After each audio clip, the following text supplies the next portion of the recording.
Hello students, welcome to online classes.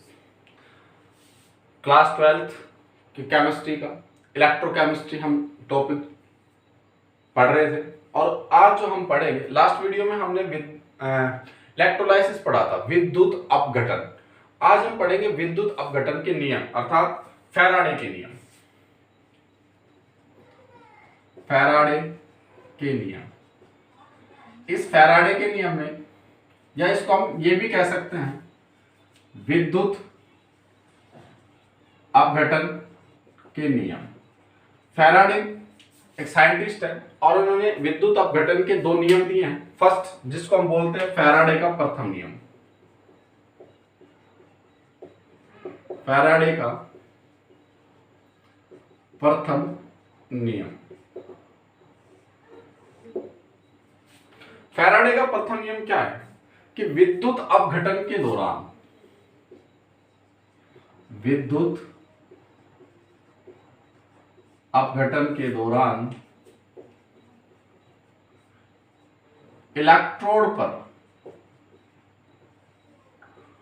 मुक्त पदार्थ की मात्रा, मुक्त का मतलब है जमा हुआ, कितना डिपॉजिट होगा, कल अपन ने देखा था ये। मुक्त पदार्थ की मात्रा विलयन में प्रवाहित विद्युत धारा के समानुपाती होगा, समानुपाती होती है। इसको हम बोलते हैं फैराडे का प्रथम नियम। क्लियर है? माना अगर किसी इलेक्ट्रोड पर मुक्त पदार्थ की मात्रा W ग्राम है, कितनी है? W ग्राम, और विलयन में प्रवाहित विद्युत धारा Q आवेश है, तो फैराडे के प्रथम नियम से मैं लिख सकता हूं कि W समानुपाती Q। अब इक्वेशन इसको मैंने कहा फर्स्ट। प्रोपोर्शनल टू हटाओगे, कोई ना कोई कांस्टेंट आएगा, तो मैं लिख सकता हूं W बराबर Z इंटू Q, और इसको हम बोलते हैं फैराडे का प्रथम नियम। क्लियर है? अब ध्यान देना, Q वी नो दैट कि Q इज इक्वल टू होता है I इंटू टी। क्लियर है? आवेश क्या होता है? एम्पियर इंटू समय। तो लिख सकते हैं हम W बराबर Z I टी, और यह है इक्वेशन सेकंड। इक्वेशन सेकंड आपके फैराडे के प्रथम नियम है। यहां जो Z है, इस Z को बोलते हैं विद्युत रासायनिक तुल्यांक। Z को बोला जाता है विद्युत रासायनिक तुल्यांक, और कभी Z निकालना हो आपको तो E अपॉन 96,500, इससे हम डिवाइडेशन कर। E क्या है? मैं लिख देता हूं यहां, E है तुल्यांकी भार। क्लियर है?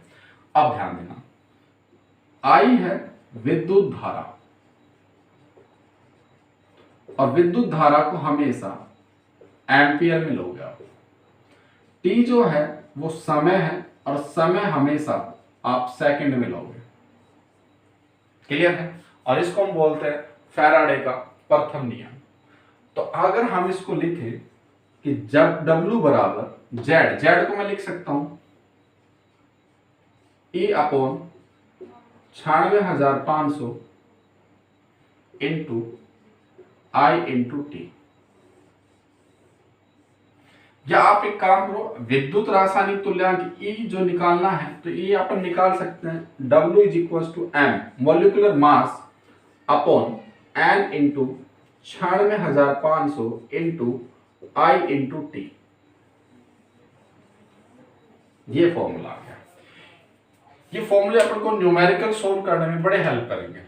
इस फॉर्मूले को आप याद रखना। यहां जो M है ये है मोलर मास, जिसको हम अणुभार भी बोलेंगे, और जो N है वो है इलेक्ट्रॉन की संख्या, यानी उस इलेक्ट्रोड अभिक्रिया में कितने इलेक्ट्रॉन पार्टिसिपेट कर, इलेक्ट्रॉन की संख्या है, और I और T मैंने बता दिया। अच्छा, एक ध्यान रखना, एक वर्ड है 96,500 कूलाम हो गया, 96,500 कूलाम है।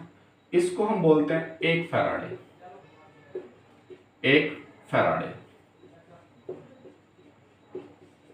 क्लियर है? ये हुआ कैसे?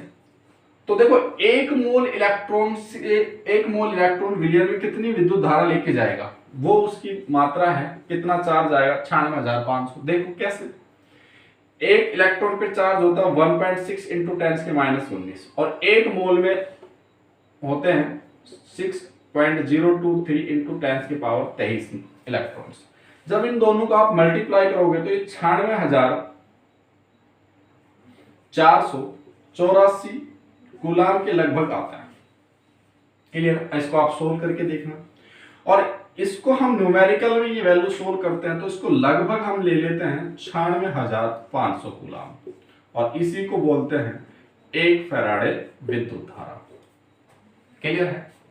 तो देखो, 1 फैराडे विद्युत धारा, तो आपसे कोई ये पूछे कि विद्युत रासायनिक तुल्यांक क्या है, तो अगर मैं आपसे कहूं किसी विलियन में 1 एम्पियर की विद्युत धारा 1 सेकंड तक प्रोवाइड करते हैं, तो इलेक्ट्रोड पर मुक्त पदार्थ की मात्रा उसका विद्युत रासायनिक तुल्यांक कहलाता है।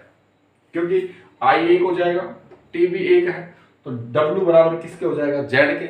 और हम कह सकते हैं फिर इलेक्ट्रोड पर मुक्त पदार्थ मात्रा उसके विद्युत रासायनिक तुल्यांक के समान होती है। क्लियर है? अच्छा, ये हम W निकाल सकते हैं, कितना ग्राम जमेगा। अगर आपसे कोई पूछे कितना मोल जमेगा, तो कैसे सोल्व करोगे भाई? मोल बराबर क्या होता है? पदार्थ की ग्राम में मात्रा बटा उसका अणुभार। तो देखो कैसे सोल्व करोगे आप।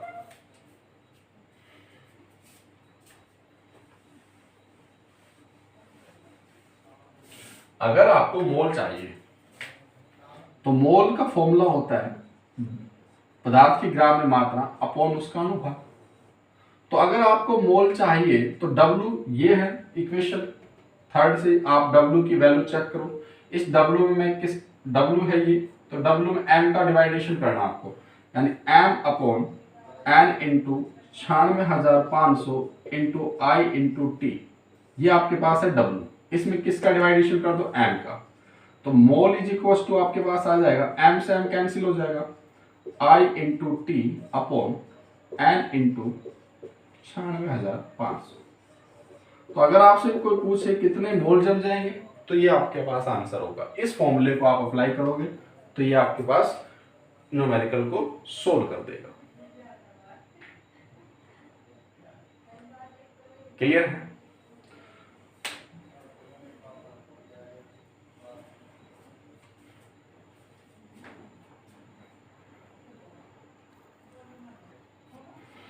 और यदि आपसे कोई अनादर्स गैस का आयतन पूछे, यानी V गैस, तो आयतन इज इक्वल टू होता है मोल इंटू, और 1 मोल गैस का एनटीपी पर आयतन होता है 22.4 लीटर। तो आप ये करना, मोल तो ये है ही अपने पास, I into T upon N into 96,500 into 22.4, ये लीटर में है भाई 22.4, ml आप बना सकते हैं। तो ये अनादर्स गैस की कितना गैस का आयतन होगा, कितना आयतन मिलेगी आपको गैस, तो इस फॉर्मूले से आप वो कैलकुलेट कर सकते हो। क्लियर है? तो देखो अपन ने क्या क्या पढ़ लिया। वेट हम निकाल सकते हैं इस फॉर्मूले से, मोल हम निकाल सकते हैं इस फॉर्मूले से, किसी गैस का आयतन हम निकाल सकते हैं इस फॉर्मूले से। Vg क्या है? गैस का आयतन है, I एम्पियर है, T समय है, N नंबर ऑफ इलेक्ट्रॉन है, 96,500 वैल्यू है, और 22.4 भी क्या है? एक वैल्यू है। तो ये है फैराडे का प्रथम नियम। अब इसके बाद हम जो पढ़ेंगे वो पढ़ेंगे फैराडे का द्वितीय नियम। इस क्वेश्चन में 3 फॉर्मूले बहुत इंपॉर्टेंट है। क्लियर है? फैराडे का द्वितीय नियम। तो अब हम जो पढ़ रहे हैं नेक्स्ट वो है फैराडे का द्वितीय नियम। फैराडे का द्वितीय नियम क्या है कि जब विद्युत धारा की समान मात्रा, यानी विद्युत धारा की कैसी मात्रा हो? समान मात्रा को विभिन्न विद्युत अपघटय के विलयन में प्रवाहित की जाता है, तो इलेक्ट्रोडों पर मुक्त पदार्थ की मात्रा उनके तुल्यांकी भार के समानुपाती होती है। ये किसका नियम है? फैराडे का द्वितीय नियम। तो फैराडे के प्रथम नियम से मैं लिख सकता हूं W समानुपाती, या W is equal to Z proportional to Q, और ये इक्वेशन फर्स्ट। अब ध्यान देना, अगर 1 मिलियन में तो ये W1 और इसको मैंने क्या लिखा Z1, क्लियर है। Q क्या है, विद्युत धारा है, और W2 is equal to Z2 dot Q, और ये इक्वेशन सेकेंड। अब मैंने ऐसा क्यों लिखा, क्योंकि विद्युत धारा की मात्रा क्या है भाई, समान है विभिन्न विद्युत अपघटन में, तो विभिन्न इलेक्ट्रोड्स पर मुक्त पदार्थ की मात्रा उसके विद्युत रासायनिक तुल्यांक की क्या हो, समानुपाती होती फैराडे के नियम से। अब मैं इसको क्या लिख सकता हूं कि W1 is equal to Z1 और W2 is equal to Z2, हाँ या ना। और मुझे बताओ Z इक्वल टू क्या होता है, मैं यहां लिखता हूं Z इक्वल टू होता था E अपॉन 96,500, क्लियर है।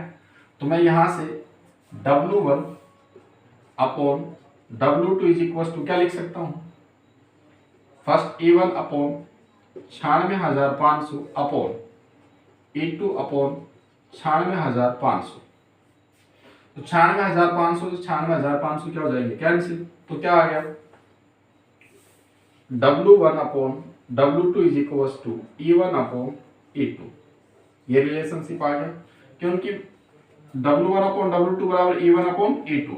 और मैं इसको ये भी लिख सकता हूं कि W1 upon W2 is equal to Z1 upon Z2 या equal to E1 upon E2, ये उनका रिलेशनशिप होता है। तो यह है फैराडे का द्वितीय नियम।